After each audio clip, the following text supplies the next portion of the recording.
Hello, this is Mr. Huff, and now we're looking at the Astronomy Semester 2 Final Study Guide. This is probably going to take some time to plow through, so bear with me.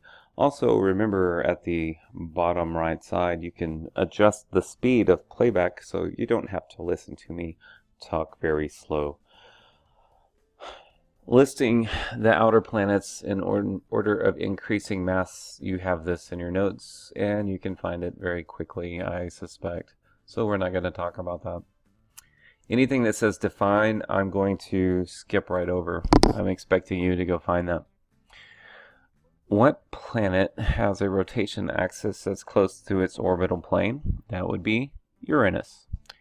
Which planet has the lowest density? That's going to be our friend Saturn. If we put Saturn in the ocean, as though it would fit, it would float. Its density is less than that of water. You need to be able to identify which are inner planets and which are outer planets. List some of the dwarf planets, know some of the names. Why is Uranus blue? Uranus is blue because methane absorbs the red frequencies of light from the sun and it reflects blue. That's why it looks blue. So, compare the physical characteristics of Uranus and Neptune. I sincerely suggest you make a data table and compare masses, radiuses, orbital times, that sort of thing, and kind of have some of that in your mind. Defining Roche limit, I'm not going to talk about that. You can look it up. Is Jupiter more massive than all the planets put together? Yes. Yes, it is. It is a very large planet.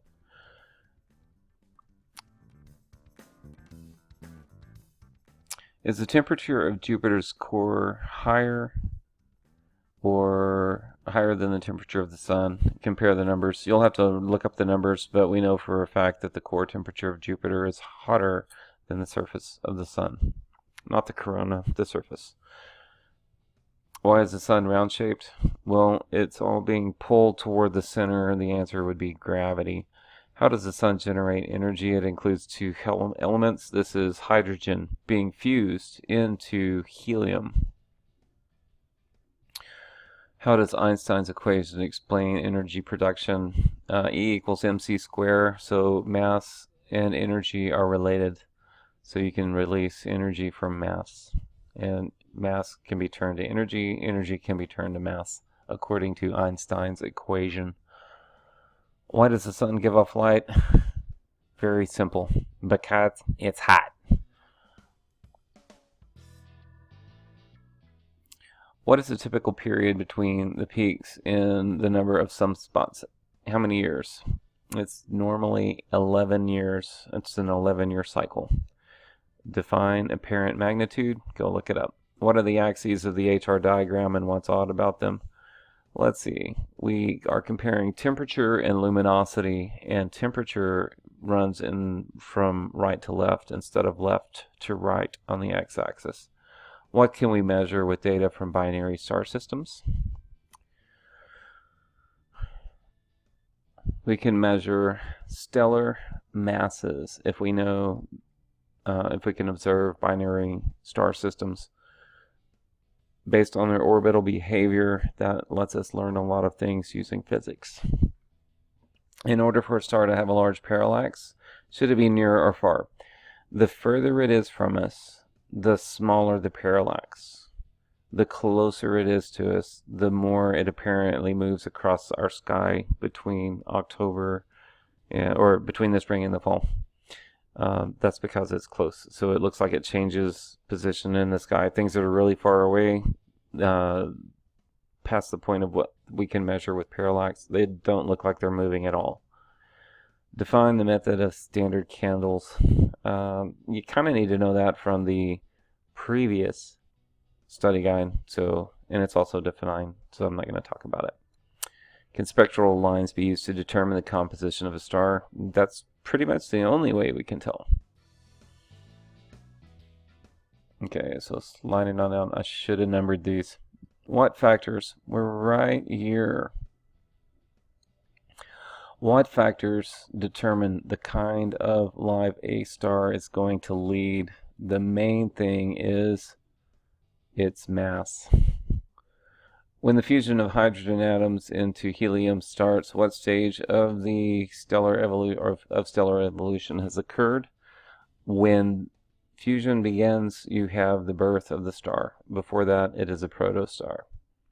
What force determines the evolution of stars? Gravity. When does a protostar become a main sequence star? When it starts doing what we mentioned earlier, when hydrogen begins to fuse into helium. When that fusion starts, it becomes a star. Two important groups of variable stars. Oops, I skipped a bunch, didn't I?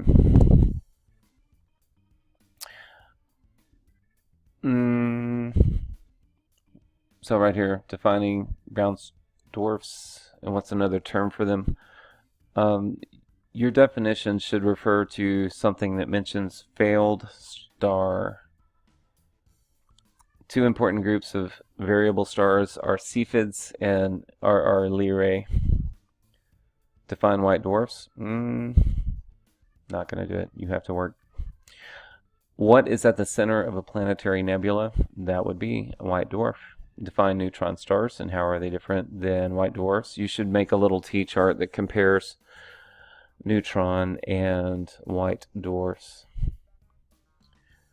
What are the possible remnants of a dying star? There are three possibilities. If there's anything that remains, it could be a black hole, could be a white dwarf, or a neutron star.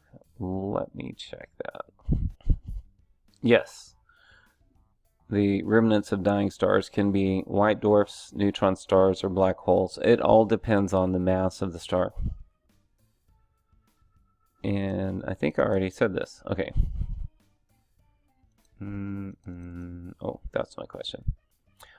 What is the relationship between a collapsing neutron star's acceleration and the conservation of angular momentum?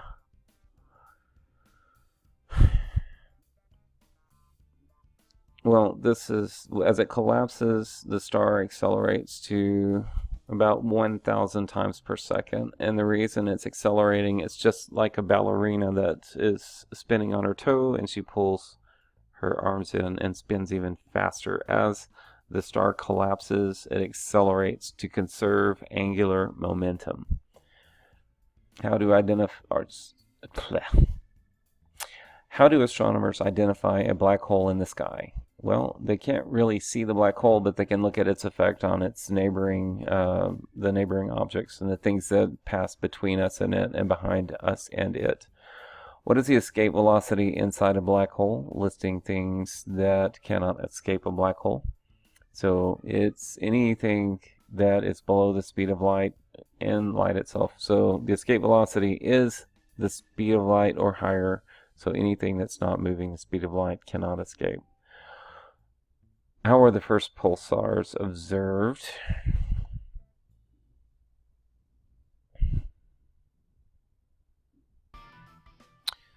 They were observed using radio telescopes. And then it says define several things, so I'm going to leave that to you. We have more.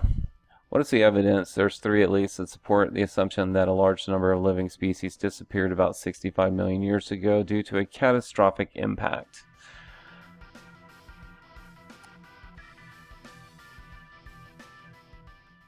Well, there's a thin iridium layer that is comparable to that geologic age, and it circles the Earth, and iridium is found in meteors.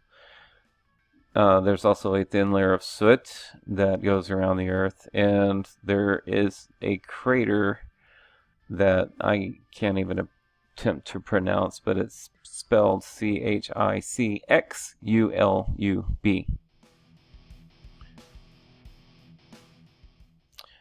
Define Bode's law.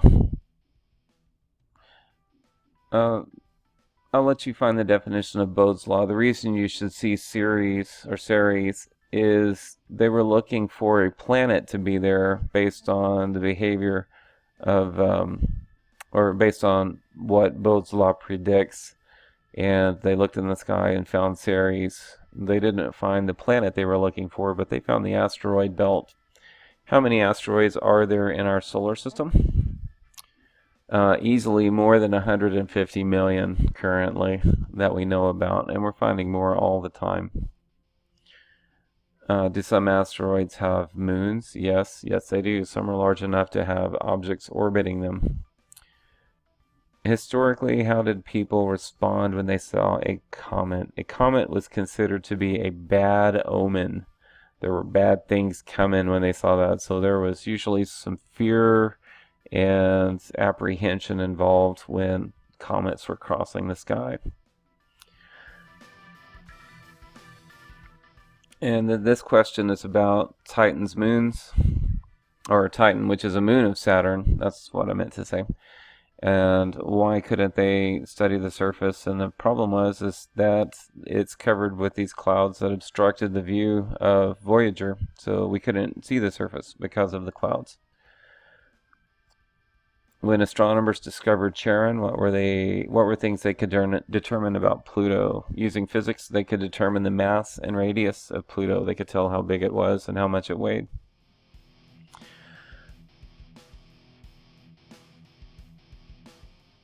List common characteristics of the Jovian planets. I'll go ahead and tell you this. Okay. They are composed of a lot of hydrogen and a lot of helium. Their atmospheres are very thick. All of the Jovian planets have rings, and they all have multiple satellites, and they all lack a solid surface.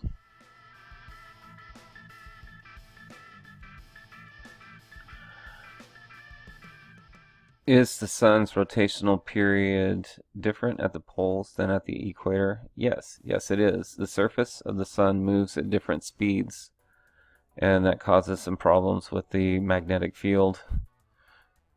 Explain the difference between spectroscopic and visual binaries. Binaries, we can see directly if they're visual.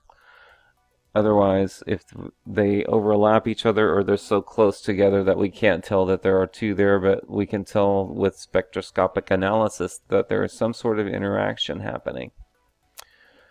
And these diagrams I plan to show in class to make sure you understand which ones. And I realize it's ran a little bit long, but thank you for your patience.